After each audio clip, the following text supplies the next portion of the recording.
ဘက်မှာစုံမီလို့ခေါ်တဲ့မီလုံးပုံစံမီတောက်ကိုမြင်ဘူးကြလားများသောအားဖြင့်အဲ့ဒီစုံမီကိုတောတောင်တစ်ပင်တွေညားတဲ့နေရာတွေအိမ်သားတွေနားမှာအတွေ့များတတ်ပါတယ်ကိုယ့်ရဲ့အမေလည်းလွန်ခဲ့တဲ့နှစ်20လောက်ကဘိန်းမြို့ရဲ့ရွာလေးတစ်ရွာမှာနေခဲ့တော့ကမြင်ခဲ့ပူပါတယ်အမေကညဘက်အိမ်မပျော်ဖြစ်နေလို့ပြင်ပေါက်ကနေပေါ့နော်အနောက်ဘက်ကိုလှမ်းပြီးတော့ကြည့်နေတဲ့မီလုံးကြီးတစ်လုံးကအိမ်သားထဲမှာဝင်လိုက်ထွက်လိုက်ဝင်လိုက်ထွက်လိုက်နဲ့လှုပ်ရှားနေတာကိုပေါ့နော်တွေ့ခဲ့တယ်တချို့ကပြောကြတာစုံတွေကသူတို့ကိုတွေ့သွားလို့ရှိရင်တွေ့တဲ့သူကိုအန်ဒီရဲ့ပေးတတ်တယ်ဆိုတော့ဆိုရိုးစကားလည်းရှိနေတော့အမေကကြောက်ပြီးတော့အဲ့ဒါနဲ့ချက်ချင်းမျက်စိမှိတ်ပြီးတော့အိတ်လိုက်တယ်ပေါ့နော်ဒါကတော့အမေကြုံတွေ့ခဲ့ရတဲ့ကိုတွေ့လေးပါအခုပြောချင်တာကတော့အဲ့ဒီစုံမီလုံးဆိုတာကတကယ်ရှိတာလားတကယ်စုံလားဒါမှမဟုတ်သိပ္ပံနည်းကျဖြစ်စဉ်တစ်ခုလားဆိုတာကိုကိုနဲ့အတူလေ့လာကြည့်လိုက်အောင်ဓမ္မဆုံးဖြစ်နိုင်ခြေကတော့ဓာတ်ငွေ့တွေလောင်ကျွမ်းတာကြောင့်ပါအပင်တွေအညစ်အကြေးတွေပုတ်ဆွေးတဲ့အခါမှာမီသိန်းဓာတ်ငွေ့နဲ့ phosphine ဓာတ်ငွေ့ဆိုတဲ့ဓာတ်ငွေ့တွေထွက်လာတတ်ပါတယ်။အဲ့ဒီဓာတ်ငွေ့တွေကလေထဲကအောက်ဆီဂျင်နဲ့ထိတွေ့လိုက်တာနဲ့ဘယ်သူမှမီးညှိပေးစရာမလိုဘဲနဲ့ကိုအလိုအလျောက်မီးတောက်လောင်သွားတတ်ပါတယ်။ဒါကိုသိပ္ပံပညာမှာ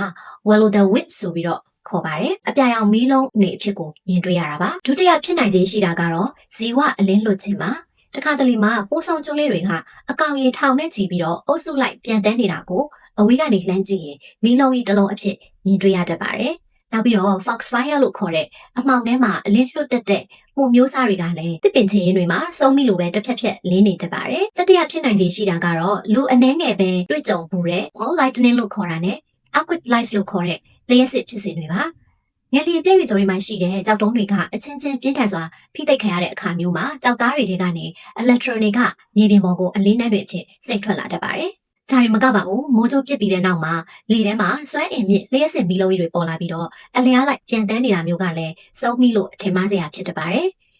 ဒါကတော့တဘာဝဘေးအန္တရာယ်တွေဖြစ်ပြီးနောက်မှာတွေ့မြင်နိုင်တဲ့ဖြစ်တောက်ဖြစ်ခဲ့ရှားပါးဖြစ်စဉ်မျိုးပါအခုဒီဗီဒီယိုကိုကြည့်နေတဲ့သူတွေရောစုံမိကတကယ်ရှိတယ်လို့ယုံကြည်လားဒါမှမဟုတ်အခုပြောသွားတဲ့အချက်တွေကဖြစ်နိုင်ခြေရှိတယ်လို့ထင်လားသင်ရောဘယ်နေရာမှာစုံမိလို့ယူဆရတဲ့အလင်းမျိုးကိုမြင်ခဲ့ဘူးလဲ comment မှာမျှဝေပေးသွားပါဦးနော်